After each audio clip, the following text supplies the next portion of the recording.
Well,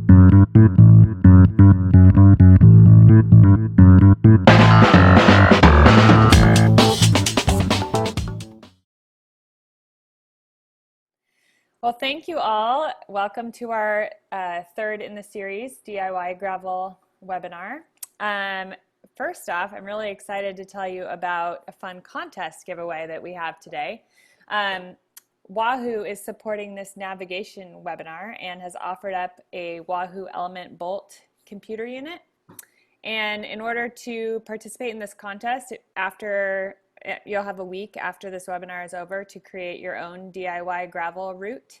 If you need the details on that, you can go to DIYgravel.com and learn all about it, or maybe you've heard all about it, but it's very loose in the rules. The next upcoming event isn't actually till July 18th.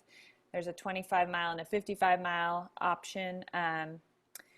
But if you go and create, the whole point is that Rachel is going to go through the steps to creating your own route, and we'd love it if you take those tools and go in and maybe map something new that you've never done before and submit that link in whatever mapping format that you prefer into the comment section of this navigation post, which I always have the post created beforehand, and then we add the YouTube afterwards. So that will be in the Facebook group, and I'll put all the rules in there again, and we will announce the winner on next Friday's webinar, sorry.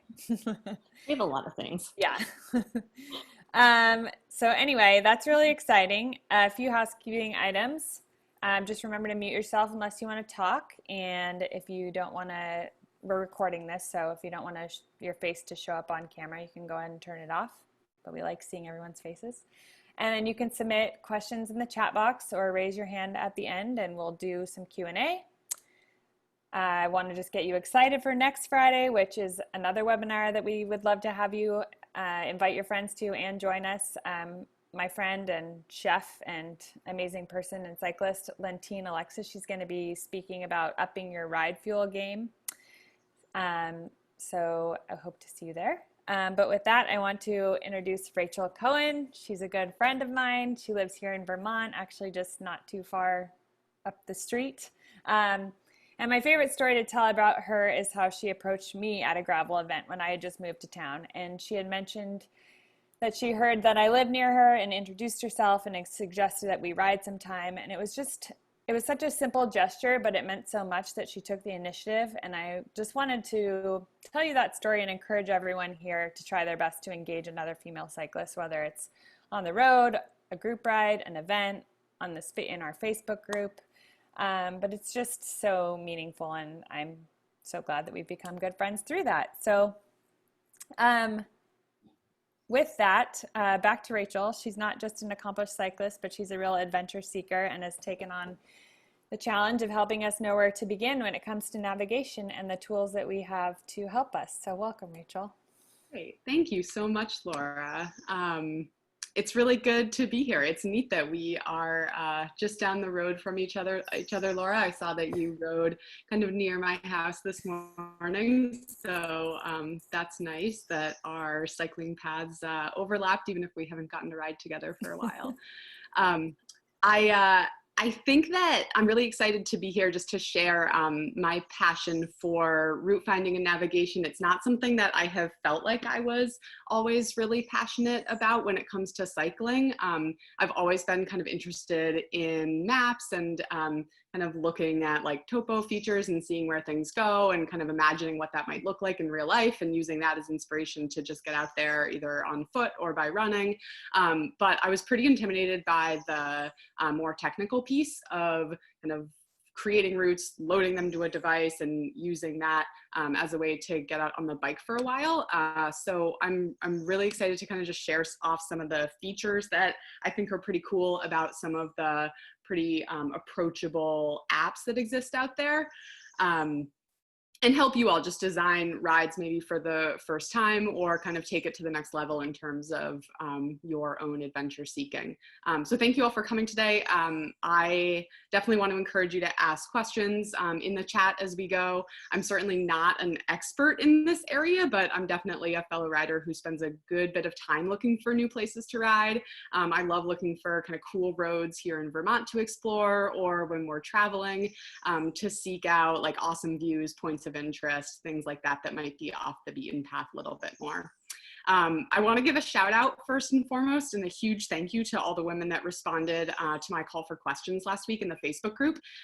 There was such a wealth of information that was shared in that post that I actually took a lot of the recommendations that women had posted there and created a resource guide that I'm going to talk you through at the end of this talk. But I just wanted to put in a plug for the amazing Facebook community that Girls Gone Gravel has become.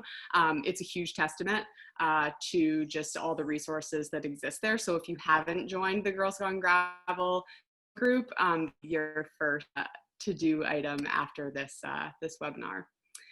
So the structure of the talk is going to be kind of two parts. First, I want to spend like 10 to 15 minutes looking at some of the real basics of planning a ride and show you all some of the tools that I think are really good for folks that would consider themselves to be beginners or novice when it comes to creating your own routes on a feature or on a map.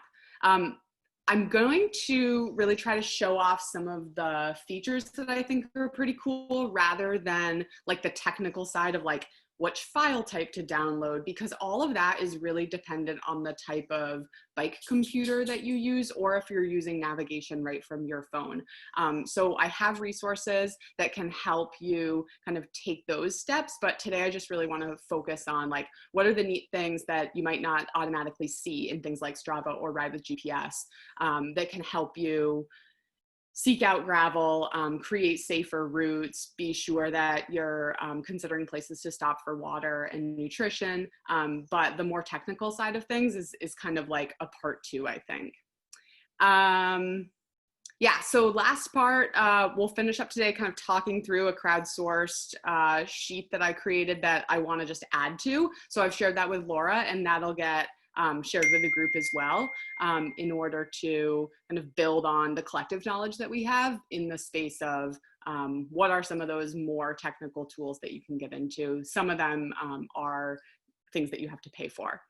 But that being said, I tried to really focus on two apps that I think came up the most in the Facebook dialogue surrounding how to create routes and how to get going as a beginner. And those are Strava and RWGPS. So those are going to be the two things that I'll kind of toggle back and forth between chatting with you a little bit and then sharing my screen and showing you what that looks like. So let's see. I have some notes because I want to be sure that I don't miss anything. So bear with me here for just a second. Oh, some of the things that I also put on the guide that you'll see later are really regional. So if you're in a particular place, it looks like we have people from kind of all over the place today. There are some really awesome apps and websites that are really specific to particular states. So those are all kind of collated in that place. So I think that I want to start by just putting it out there that there are tons of different ways to navigate. I heard in the Facebook group that there are some folks that do the old school thing where like you write down kind of the streets that you're going to take with an arrow pointing in the direction that you're gonna take. Also, like just go out my driveway, turn left, turn left, turn left again. If that's you and you're someone who is at that place, like that's totally fine. And that was the way that I navigated for a long time. So the first few minutes are definitely geared toward that level of beginner. So three major things that I want to go over if you're super new to this in terms of designing a ride. The first thing really is just thinking about how much time you have. How long do you want to be out there, and how long do you think you have to ride? Or how long do you think it takes you to ride? How far can you ride in about an hour? one of the features I'm going to show you when we get into Strava is looking at an estimated time. And I think that they calculate that off of your average speed for the last month, last 4 weeks. So wanting to remember that like gravel roads and class 4 roads in particular are going to add a little bit of time as well. But generally, you know, think about, okay, if I ride about 14 miles an hour, then, you know, I can probably ride 28 to 30 miles, 26 to 30 miles in 2 hours. And then adding time, obviously, for breaks. I love to stop like once an hour, usually thinking about having a snack and having a good drink like once every hour. Second piece to consider when you're like first starting out is how much elevation you want to do. I think general rule of thumb is that about 1,000 feet of climbing over 10 miles is considered pretty hard. So then you can kind of scale back from that to think about like how strenuous the ride is going to be. But about 1,000 feet of climbing for 10 miles would be considered a lot of climbing. And then the third thing is you need goal and safety. How often do you want to stop? And do you need to be near a store? Like I said, I really need a snack and, you know, a little bit of time off the bike generally to hydrate, like once an hour, but everyone's a little bit different. Last week's nutrition talk is a really good place to think about how often and how much you're wanting to devote some time either on the bike or off the bike to fueling. And that's of course just going to add to the time that you're out there.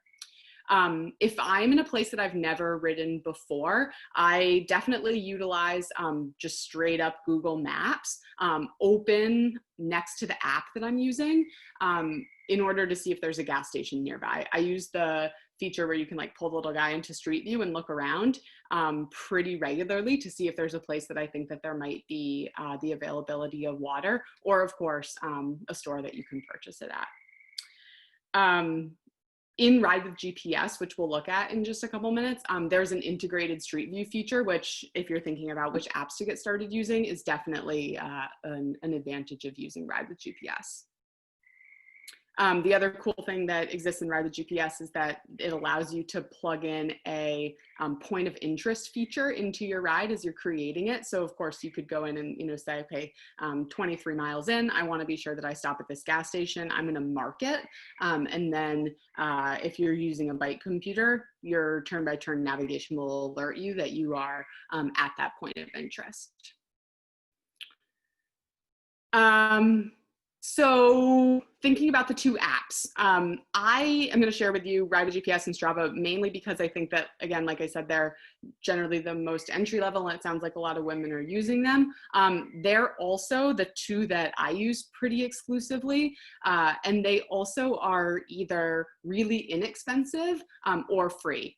I want to stress that I use the paid feature of Strava, which is $5 a month, and I use a free version of Ride with GPS. And the combination of those two together is generally more than enough for my needs. And again, everyone's needs are a little bit different, maybe depending on the part of the country that you're in or the types of terrain that you want to travel. But for dirt roads, class 4 roads here in Vermont, I get along really well with using the $5 a month version of Strava, and then the free version of Ride with GPS.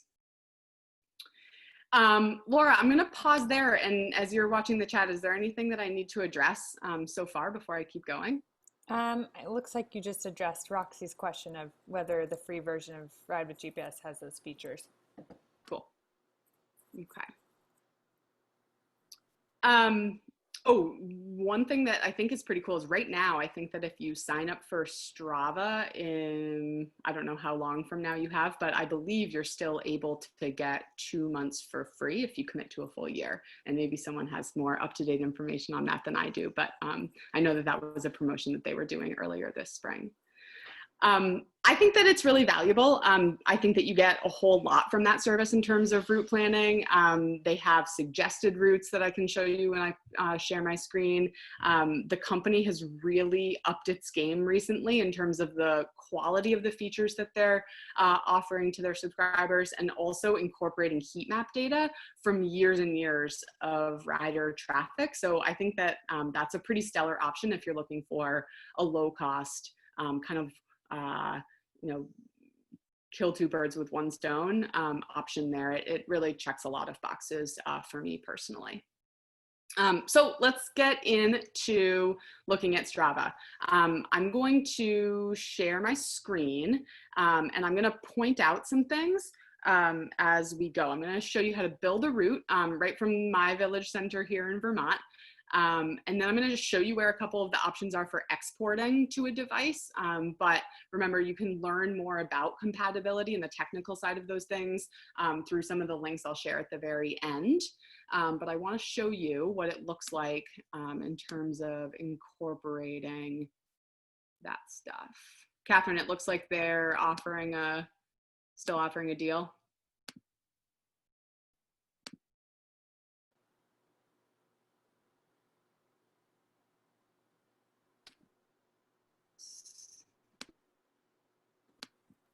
Okay. Is my screen visible? Yep. Okay. So over here in the route preferences, Strava also has a lot of data collected for running, but want to be sure that we've clicked ride.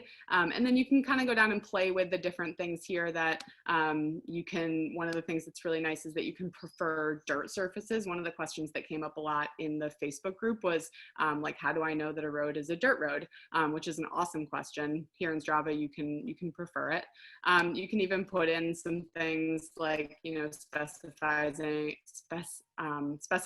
the type of elevation that you want your ride to include, following direct or most popular routes. And then what's pretty neat is that they've embedded their heat map data just right into the route building feature here. So like in my town, Saxon Hill is a really popular mountain bike destination. So you can see that it's like really, really dense. But we're gonna start just from my village center and imagine that we were planning a little route here. So you really just start clicking. And then what they've done down here at the bottom is they have made two different notations for the type of surface. So far my ride is all on pavement, but I could undo it, and I think Plains Road, yes, is dirt.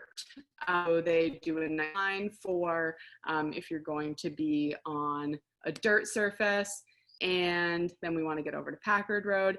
I wanted to show you this particular place because it has this pretty neat feature where if you see that based on the heat map data, it looks like there's a place that you can go, but then you'll notice if you try to click, why isn't it letting me do that?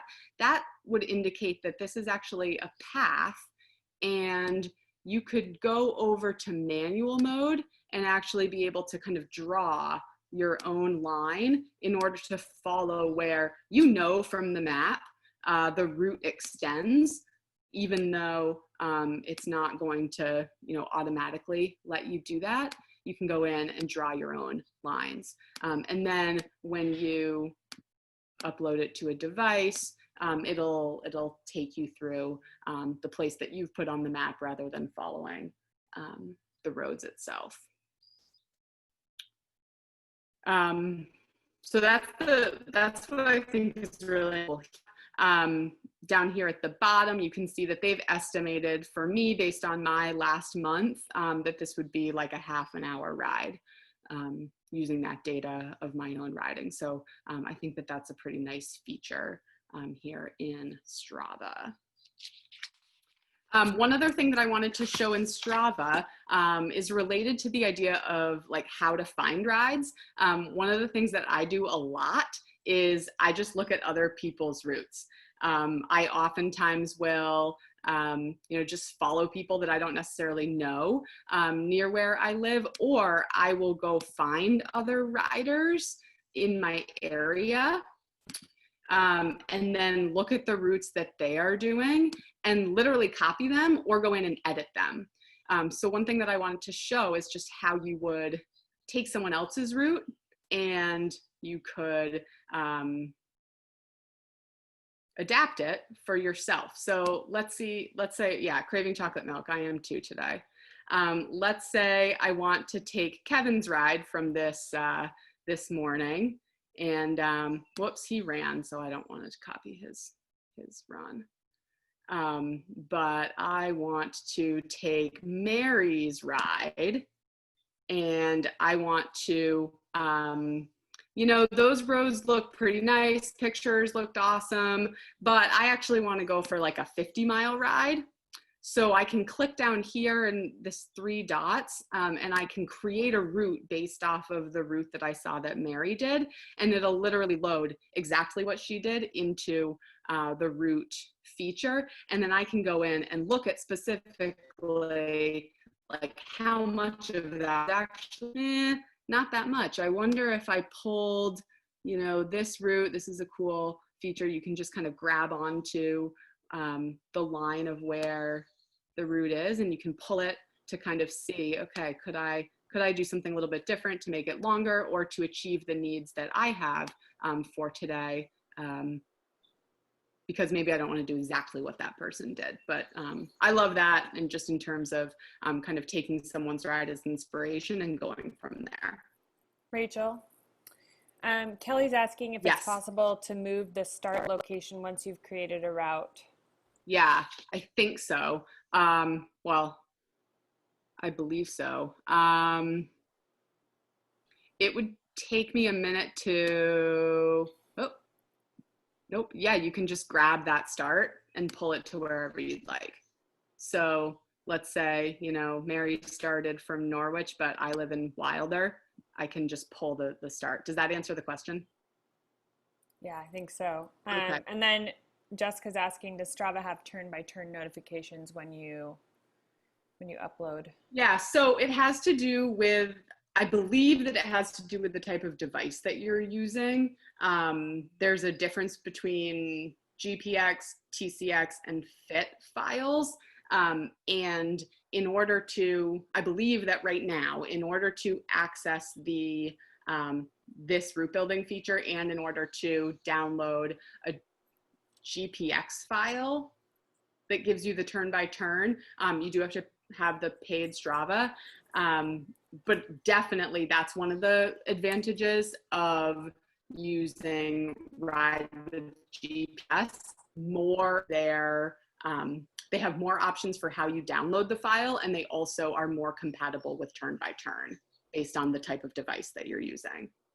So Kelly's saying it hasn't worked for her. yeah, do you mind if I ask? Yeah, if you have more experience with a particular feature, I would love for people to chime in here. Yeah, no, I'm just curious because I've tried, you know, I use Ride with GPS and I've used Strava. So if I take someone's route, I have a hard time chopping off part of the route or moving the start. It seems that it, like I'm watching you do it. I've been able to move some of the, you know, where you're going, but I can't figure out how to move the start. And I was trying to figure out if that's what you were just, And Kelly, you just pulled that green dot, right? Kelly, do you have the paid version? Of Strava, yes. Okay. Mm-hmm. Yeah, I'm able to move the green dot. So it does let you, it just always tries to give me all these wacky, like when you were, if you look up there by the mile 50, where you were adding and it loops back on itself, I have those sort of problems. Whereas with Ride with GPS, I can take those little dots that you have on there that are sort of restricting you to those and take them on and off. And I just haven't been able to figure out how to do that on Strava. But I don't need to go into that much detail if that's. No, that's a good question. And like the usability of the route creation app is definitely something that is, you know, different on each one of them and going to vary from person to person too, in terms of like what just feels like is a better. Because sometimes what I wish I could do is take a route from Strava and then move it over into Ride with GPS and mess with it there, because I find that easier to operate. Yeah. I don't think that's doable though. Well, I do know how to do that. It requires, and maybe we could get into that a little bit later, but you can definitely download a route here that you find, and then I'll just toggle over to Ride with GPS right now. You could import a ride. Okay, all right, cool. And then, so try that. All right, thank you. Yeah, no problem.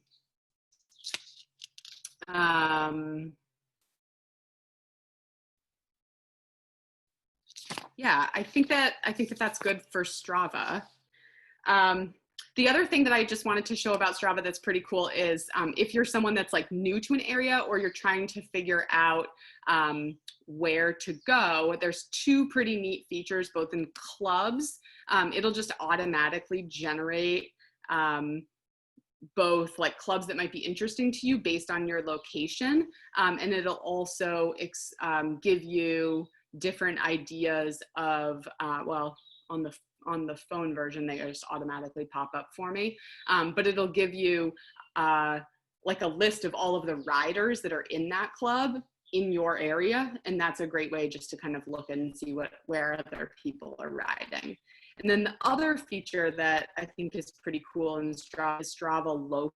And Strava Local are like city guides for places all over the world, both in terms of cycling and running.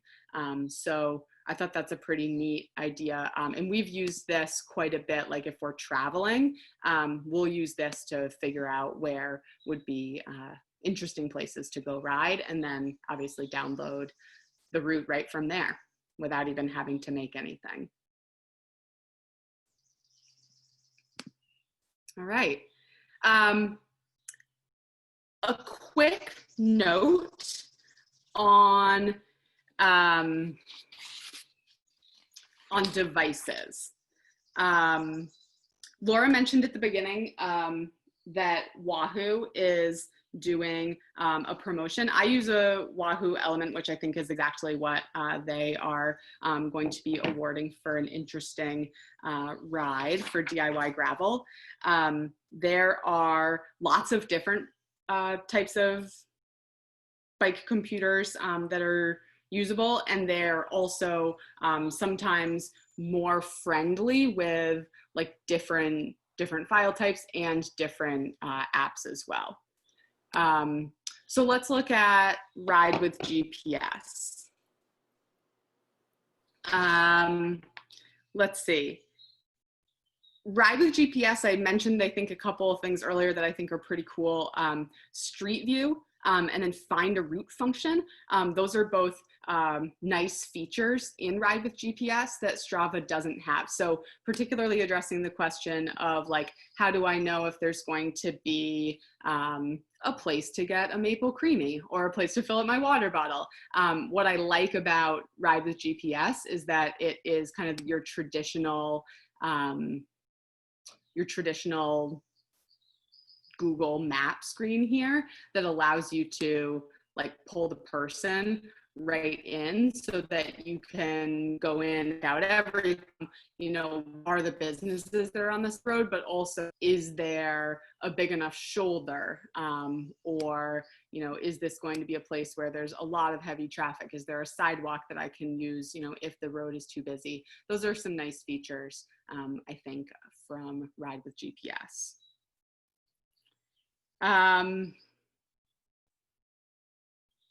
So in order to create a route in Ride with GPS, it looks kind of similar to Strava initially, but there's a couple features that I want to show off dealing with different map types.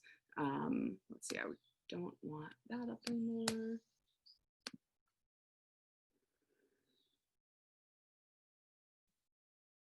I think it's taking a minute to go to the place I'm asking it to go. Maybe I can get myself there. So I'll tell a little bit of a story in terms of how Ride with GPS helped me recently. There was talk amongst some friends that I have that there is a way to bypass this really busy road, Route 128 in Westford, Vermont, by checking out some cool class 4 or unimproved road, kind of like Jeep Road here in Vermont. We just call class 4, that was connecting a bunch of these roads. You can kind of see some white lines that go up. You know, people were saying, hey, there's some pretty cool class 4 that connects in Westford, like Old Number 11 Road. You can connect these two places. You can also connect this place to here. And of course, the map does not show that you can do that. And so I was kind of like, well, I want to check it out before I ride all the way out there and, get myself kind of into something that I don't want to be involved in. And so I used all of these different features here in Ride with GPS that allowed me to change the map view and look at a different type of map in order to get a better idea of whether or not these two roads would connect. So you see that in regular map view, it does not show that this road connects to this road, but I changed it to OSM cycle. That's one to remember. OSM cycle will show connections that sometimes don't typically show up as well. And then, okay, so I know that now those two connect, but I'd also heard that this connected to this, and it still didn't show up on OSM cycle. The other one that oftentimes shows roads going back kind of a long time, like historically speaking, when, a road might have been connected just by either like an animal path or a Jeep road, USGS scans showed that this road went through. So then I was able to go up and check it out. And sure enough, there's a beautiful class 4 section that connected those two, but I wouldn't have known unless I had had the ability to kind of toggle through some of these different options. So OSM cycle and USGS scans are two drop-down bars here that I think are really helpful for figuring out what's going to be gravel, what's going to be class 4.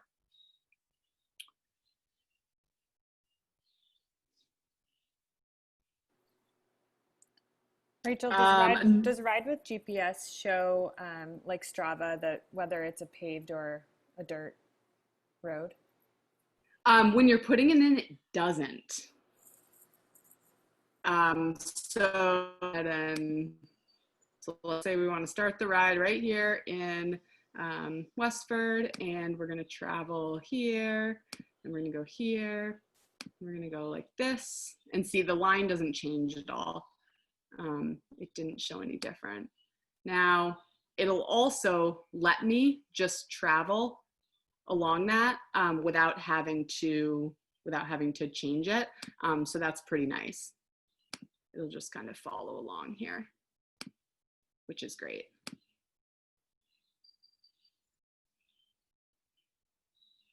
One thing that the woman who asked a question before that Ride with GPS could maybe help you solve in terms of like trying to, clean up those messy places where it like Strava kind of like makes you go around and around in circles. In Ride with GPS, there's a control point feature, which is nice that it'll let you kind of reroute something, but it'll essentially put like a stopping point in so that you can only edit it around 2 particular points, and it won't like mess with your whole route if you're going in and trying to pull the lines. Yeah, so Rachel, that was my exact question about Strava. Like those little dots on there don't work the same way, do they? That's right.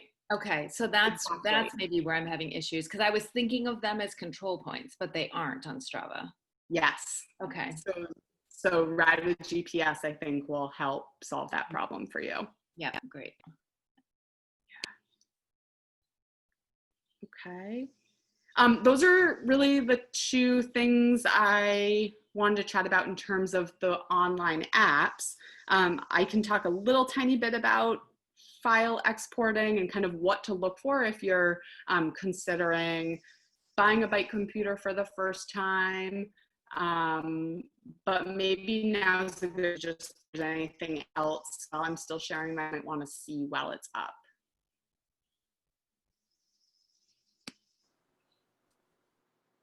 This is kind of nice too, that like you can be in a different map view and then you can pull right in rather than having to, you can be right in a topo map and pull your little guy and say, is there anything in Cloverdale? No, there's not really anything in Cloverdale.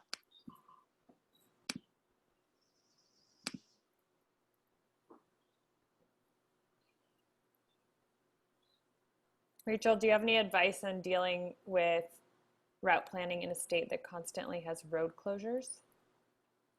Ooh. That's a hard one. No, but I have a little bit of experience with that just because there's so much road work always happening here in Vermont.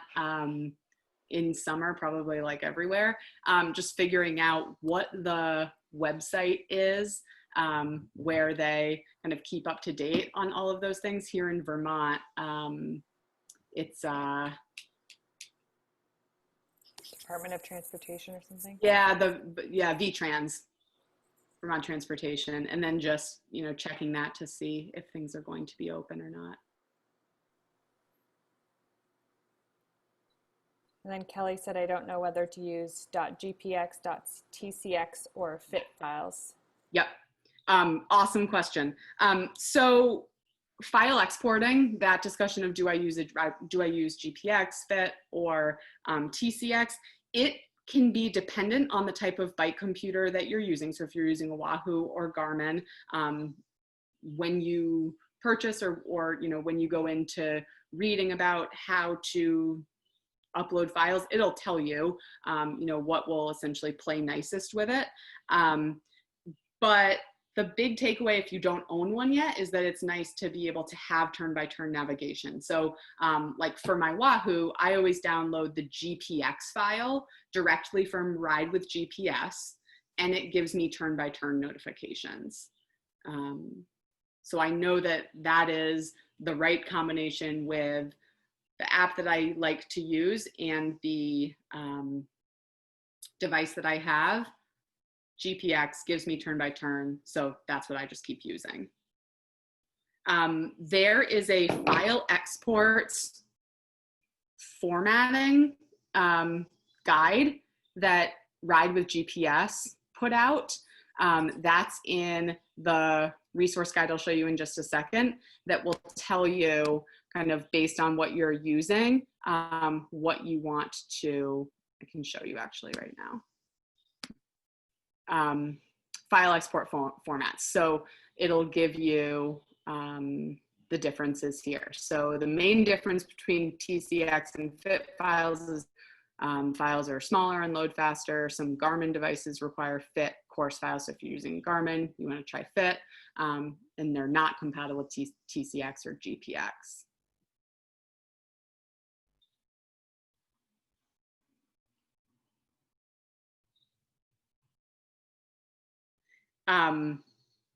One just point of clarification, like what is turn-by-turn navigation? Turn-by-turn notifications or navigation is going to do more than just give you like a black line that's like on a screen kind of in the middle of nowhere.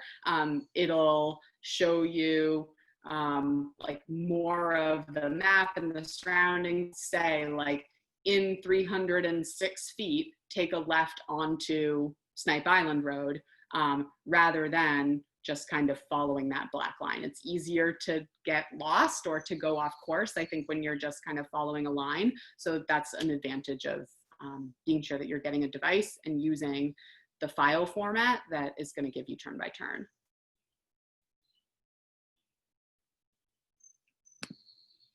I want to end by just sharing 3 kind of tricks and hacks that I think that have made my life a lot easier when it comes to navigation. The first is that I do all of my route planning the night before I ride and be sure that I have my ride loaded and have tested it to be sure that it works before I start the route. A lot of my biggest frustrations in terms of getting started and having fun for the day is not having the thing loaded and not testing it ahead of time. You also may have noticed in Ride with GPX or in Ride with GPS that I share an account with my husband. And that is kind of a hack that we figured out accidentally, that it's really sweet if every ride that we make, that one of us makes, just automatically gets downloaded onto the other person's computer. So if you have someone that you ride with a lot, whether it be a spouse or a friend, I would recommend just using the same Ride with GPS account It's pretty cool to just like not even have to send it to the other person or think about it, but have it just automatically be there. That's definitely kind of been easy for us. We have had that account for over 3 years, and we have 143 rides loaded, and we have not hit like the maximum. So it seems as though it's pretty unlimited. And so I'd recommend doing that. And we use Wahoos again. And then the last thing is that if we're going out for a long ride and are nervous about safety, battery life, we carry like a little tiny external battery and a power cord to charge these. They last for, I don't know what they say they last for. Maybe Laura, you know for certain what the Wahoo Element bolt that'll be raffled off is supposed to last for, but I think generally like 12 hours or what do they say, Laura? Yeah, good question. I don't know the actual limit, but I have the roam, and my last 200-mile ride was 12 hours, and it stayed kicking. It stayed. Yeah, so I didn't have to use my battery. But having that external battery, I think is just huge, both for peace of mind. You know, oftentimes our cell phones drain battery really quickly when we're in more rural places. And so having the peace of mind to be able to charge this thing if it goes, or to charge your phone, I can't recommend enough just carrying a teeny tiny little external battery. Oh, Roxy says she read that it was 11 hours with the backlight and alert sound off. So I got 12. Nice. You got a bonus hour. Cool. All right, that's what I got. But I'm happy to answer any questions based on my experience or go back into either of the two tools that we looked at today to explore a little more if there are questions. Thank you, Rachel. I'm always benefiting off of Rachel making the route and me just coming along. So I need to utilize your tools and actually get out and make some of my own routes and not rely on others all the time. But yeah, you guys, do you have any questions, or no question is too simple, or any challenging ones that Rachel can probably, if she doesn't know the answer to, she probably will figure it out? Oh, thank you, Alex.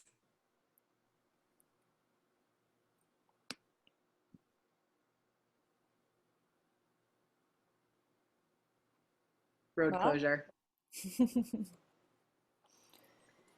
Let me real quickly just preview the resource oh yeah, this guide is that amazing. we're going to share with the group. That's the last thing. All right, share my screen again.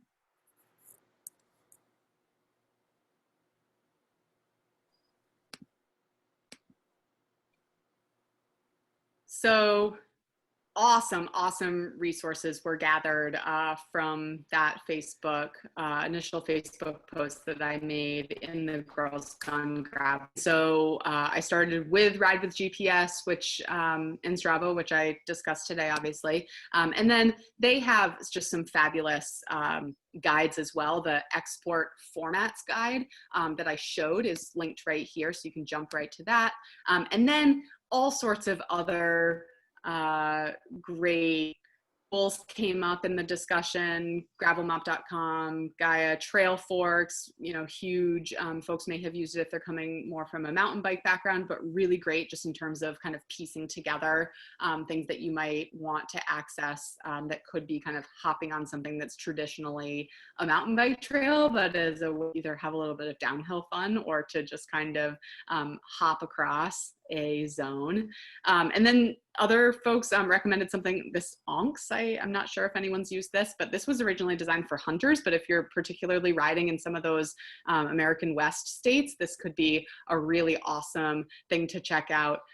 Similarly, here in Vermont, we've actually accessed some of the like four-wheeling maps, and that has given us some great ideas of places to check out. So, you know, don't necessarily think that like you only need to look at maps for gravel cycling. Sometimes kind of expanding to different activities will just give you ideas of things that are more multi-use.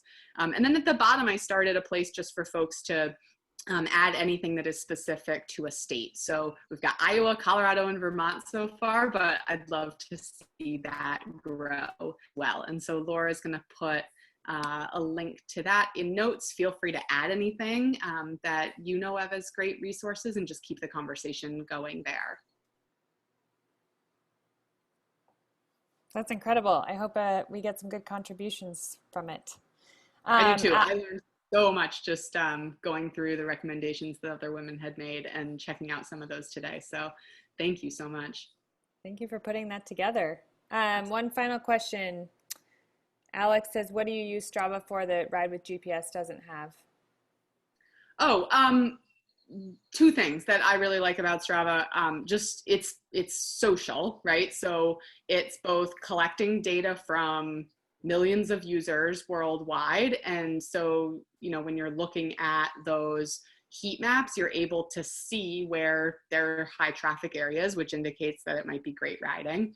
And then it is, you know, you can see who different folks are that you either want to copy rides from or get ideas on different places to ride as well. So I think that that's a really nice aspect of Strava that I know that Ride with GPS has that, like there's a community feature to it, but folks are generally really active on Strava and naming their rides and, you know, uploading photos and things like that, at least in the cycling communities that I'm a part of. So that generally gives me a better indication.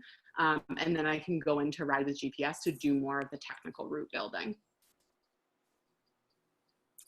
Awesome. Well, I just posted that link for the navigation resource document. We'll post it in your main post and in the Facebook group as well. Thank you all so much for joining us. Thank you so much, Rachel. Thank you all. Look forward to gathering next Friday again. Enjoy your weekend.